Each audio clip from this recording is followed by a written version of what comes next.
Good morning and welcome back to the other league. Today I want to talk about the Manager of the Year nominations. We've currently got Carrick, Keith Andrews, Arteta, Guardiola, Iraola and Le Bris.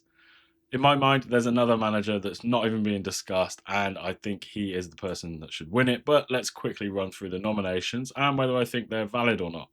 Let's start with Carrick. The guy's not even been in charge for the full season, and whilst he's done reasonably well, not even the Man United fans want him to continue as the manager.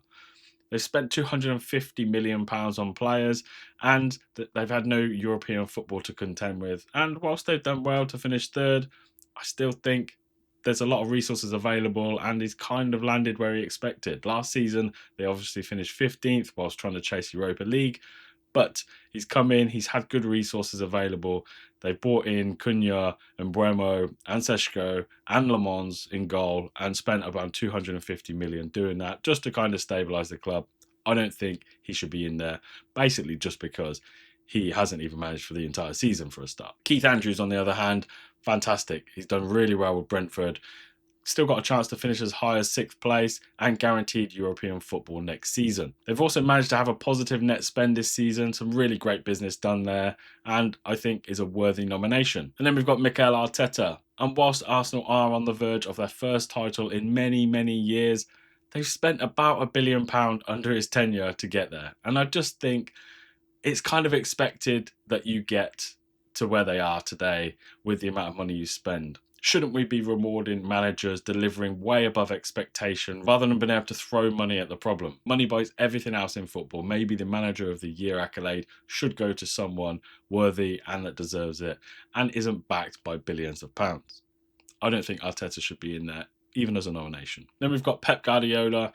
Obviously, he is the first name down on the sheet. Man City do reasonably well every single year, and they have won a couple of cups and are still technically in the title race. However, again, they spent an absolute fortune to be there. Is it really a surprise that they're in the running for yet another title and that they're bringing trophies home? It's not.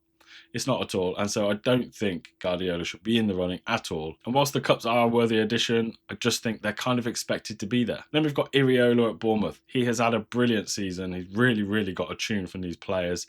They're guaranteed European football next season. Their net spend has also been positive, largely due to the fact they sold Semenyo, but still made a good profit. So some really good business going on behind the scenes there. For me, he is a worthy nomination. Now we've got Le Bris at Sunderland, and I think he is also a worthy nomination. It is very difficult to be promoted from the Championship and not be in a relegation battle all season. Where they could finish is still undecided. They've got somewhere between kind of 9th and 14th, I think, based on the points at the moment. But a positive result against Chelsea at the last game of the season will see them finish 9th place.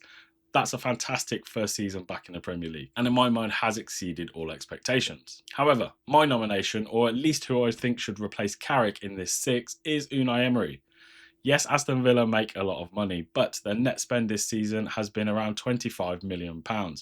And they've also managed to not only fight for 4th place, guarantee themselves Champions League football, but they've also made it to the Europa League final, which, if you look at last season, took Tottenham and Man United all of their efforts and resources, meaning they finished 15th and 17th to do the same thing. On the other hand, Unai Emery has managed to do it whilst finishing probably 4th place. They need some sort of result potentially in the last game of the season, otherwise Liverpool will overtake them in goal difference. Nevertheless, he has managed to secure them Champions League football next season. So what do you think? Unai Emery would get my vote. I think he's done particularly well at Aston Villa, but there is a case for some of the other ones, particularly Bournemouth and Brentford's managers. Let me know in the comments below, and I'll see you in the next one.